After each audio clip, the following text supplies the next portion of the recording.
ಉಚ್ಚಿಲ ಮಹಾಲಕ್ಷ್ಮಿ ದೇವಾಲಯದಿಂದ ನಮ್ಮ ಪ್ರಯಾಣ ಹೊರಟಿತು ಪಾಜಕದ ಕಡೆಗೆ. ಉಚ್ಚಿಲದಿಂದ ಪಾಜಕವು 16 ಕಿಲೋಮೀಟರ್, ಉಡುಪಿಯಿಂದ 12 ಕಿಲೋಮೀಟರ್ ದೂರದಲ್ಲಿದೆ. ಉಡುಪಿ ಅಥವಾ ಮಂಗಳೂರಿನಿಂದ ಕಟ್ಟಾಡಿಯನ್ನು ತಲುಪಿ ಅಲ್ಲಿಂದ ಮತ್ತೊಂದು ಬಸ್ ಅಥವಾ ಆಟೋವನ್ನು ಹಿಡಿದು ಕಟ್ಟಾಡಿಯಿಂದ 6 ಕಿಲೋಮೀಟರ್ ದೂರದಲ್ಲಿರುವ ಪಾಜಕವನ್ನು ತಲುಪಬಹುದು. ಆಟೋವನ್ನು ಹಿಡಿದು ನಾವು ಕುಂಜಾರುಗಿರಿಯಲ್ಲಿರುವ ಪಾಜಕದ ಕಡೆ ಹೊರಟವು. ಪಾಜಕಕ್ಕೂ ಕುಂಜಾರುಗಿರಿಗೂ 1.5 ಕಿಲೋಮೀಟರ್ ಅಷ್ಟೇ ದೂರ ಇದೆ.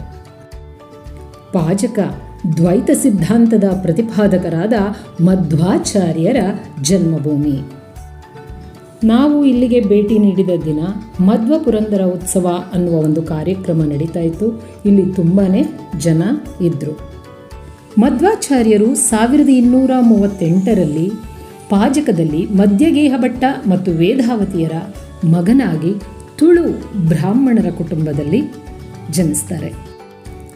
ಇದು ಮಧ್ವಾಚಾರ್ಯರು ಜನಿಸಿದ ಮನೆಯಲ್ಲಿರುವಂತಹ ಅವರ ಕುಲದೈವ ಅನಂತ ಪದ್ಮನಾಭ ಸ್ವಾಮಿ ದೇವಾಲಯ. ದೇವಾಲಯದಲ್ಲಿರುವ ಈ ತುಳಸಿ ಕಟ್ಟೆಯ ಮುಂಭಾಗದಲ್ಲಿರುವ ಕಲ್ಲಿನ ಮೇಲೆ ಮಧ್ವಾಚಾರ್ಯರು ತಮ್ಮ ಅಕ್ಷರಾಭ್ಯಾಸವನ್ನು ಪ್ರಾರಂಭಿಸಿದ್ದರಂತೆ. ಇಂದಿಗೂ ಸಹ ಅನೇಕ ಮಧ್ವಾಚಾರ್ಯರ ಭಕ್ತರು ತಮ್ಮ ಮಗುವಿನ ಅಕ್ಷರಾಭ್ಯಾಸವನ್ನು ಈ ಕಲ್ಲಿನ ಮೇಲೆಯೇ ಆರಂಭಿಸುತ್ತಾರೆ.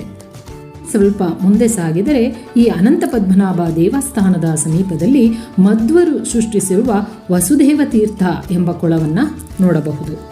ಈ ಒಂದು ಕೊಳದ ಬಗ್ಗೆ ಅನೇಕ ಕಥೆಗಳಿವೆ. ಪುರಾಣದ ಪ್ರಕಾರ ಪರಶುರಾಮರಿಂದ ನಿರ್ಮಿತವಾದ ಪರಶುತೀರ್ಥ, ಧನಸ್ಸು ತೀರ್ಥ, ಗದಾತೀರ್ಥ, ಬಾಣತೀರ್ಥ ಎಂಬ 4 ಕೊಳಗಳಿಗೆ ಹೋಗಿ ಪ್ರತಿದಿನ ಮಧ್ವರ ತಾಯಿ ಸ್ನಾನ ಮಾಡಿ ಬರುತ್ತಿದ್ದರಂತೆ.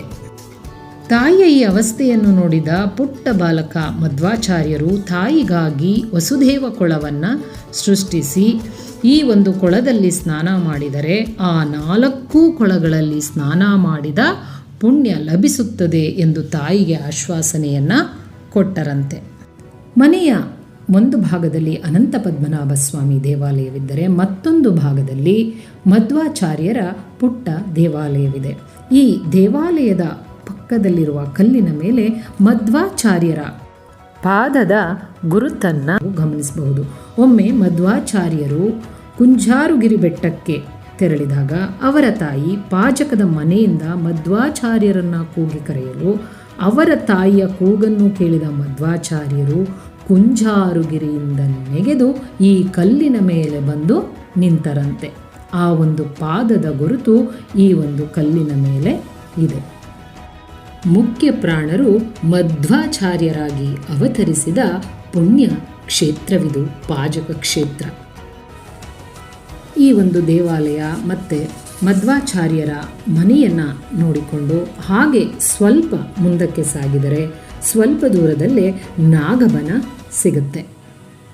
ನಾಗಬನದಿಂದ ಸ್ವಲ್ಪ ಮುಂದೆ ಸಾಗಿದರೆ ಮಧ್ವಾಚಾರ್ಯರು ಸ್ಪರ್ಶಿಸಿದ 2 ದೊಡ್ಡದಾದ ಕಲ್ಲುಗಳನ್ನು ನಾವು ನೋಡಬಹುದು.